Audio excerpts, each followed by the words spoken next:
અને હવે વાત સચિનની કરવી છે। વિકૃત સચિને શિક્ષિકાઓની છેડતી કરી છે। વાત સુરતની છે। સુરતમાં ટ્યુશન ક્લાસની શિક્ષિકાઓની છેડતી કરી છે।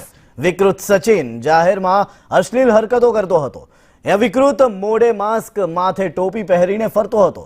ત્યારે લોકોએ વિકૃત સચિનને ઝડપી પોલીસ હવાલે કર્યો છે। ઝીંઝુવાડિયા સચિન ઝીંઝુવાડિયા છે, જેને પોલીસને સોંપવામાં આવ્યો છે, જેને લોકોએ પહેલા મેથીપાક આપ્યો અને ત્યારબાદ તેને પોલીસના હવાલે કર્યો હતો।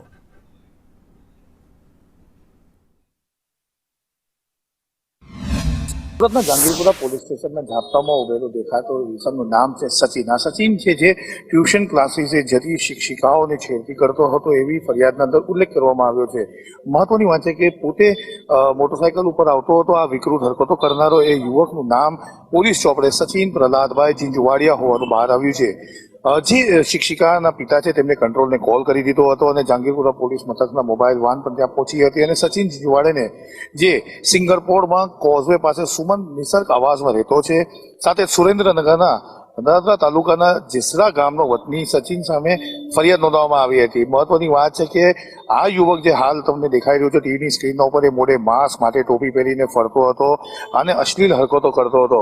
મહત્વની વાત જે પોલીસની તપાસમાં એ પણ સામે આવી છે કે જહાંગીરપુરામાં રહેતી ટ્યુશન ક્લાસની શિક્ષિકાઓને જાહેર રસ્તા પર ગુપ્તાંગ બતાવતો હતો, સાથે જ સેક્સની માંગણી પણ કરતો હતો। વિકૃત યુવકે આવી હરકત 3 થી 4 વખત કરતા યુવતીએ પોતાના પરિવારજનો સાથે વાત કરી હતી અને ત્યારબાદ આ મામલો પોલીસ સ્ટેશને પહોંચ્યો છે અને સત્તાવાર રીતે ફરિયાદ નોંધાયા બાદ જહાંગીરપુરા પોલીસે હાલ સચિનની ધરપકડ કરી લીધી છે અને કાયદેસરની કાર્યવાહી હાથ ધરી છે। મહત્વની વાત છે, કોઈ પણ યુવતી હોય તેમને કોઈ આવા રોજ રોમિયો પરેશાન કરતા હોય તો તેમને ડરવાની જરૂર નથી, પોલીસનો સંપર્ક કરવાનો છે। કેમેરા પર્સન અજીત પટેલ સાથે આઝમ સાથે।